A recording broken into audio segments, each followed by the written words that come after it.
শেখ হাসিনার barge mountain দুর্নীতি মামলার সচলের উদ্যোগ। খালেদা জিয়ার বিরুদ্ধে মিথ্যা মামলার অভিযোগে দুদকের সাবেক চেয়ারম্যান জেনারেল হাসান মাসুদ চৌধুরী সহ 4 জনের বিরুদ্ধে মামলা।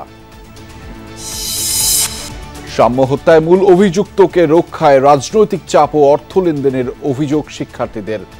থানা ঘেরাও, শাহবাগে ছাত্রদলের অবরোধ।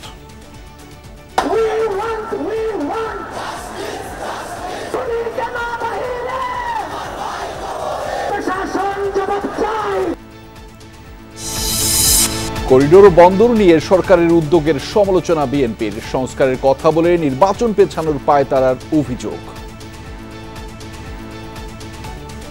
নির্বাচনের জন্য 3 মাসের সময় দেওয়া দরকার। এখন থেকে যদি 3 মাস দেন, 4 মাস দেন, ডিসেম্বর তো অগাস্ট, সেপ্টেম্বর, অক্টোবরে নির্বাচন হতে পারে। ডিসেম্বরে কেন যেতে হবে? যত বিলম্বিত হচ্ছে দেশের মানুষের সংখ্যা বাড়ছে। জামাতের সাথে দ্বিতীয় দফায় ঐক্যমত্য কমিশনের টানা বৈঠক।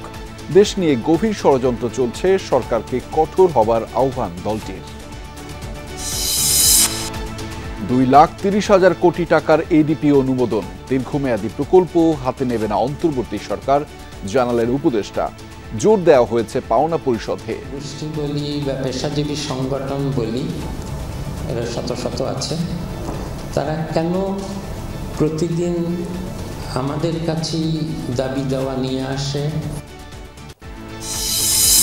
স্থলবন্দর দিয়ে পণ্য আমদানিতে ভারতের নিষেধাজ্ঞায় রফতানি বাণিজ্যে প্রভাব। আনুষ্ঠানিকভাবে কিছু জানায়নি দিল্লি, বললেন বাণিজ্য উপদেষ্টা। শেখ হাসিনা চরিত্রে অভিনয় করা নায়িকা নুসরাত ফারিয়া বিমানবন্দরে আটক। নেওয়া হয়েছে ডিবিতে। হত্যা চেষ্টা মামলার আসামি তিনি।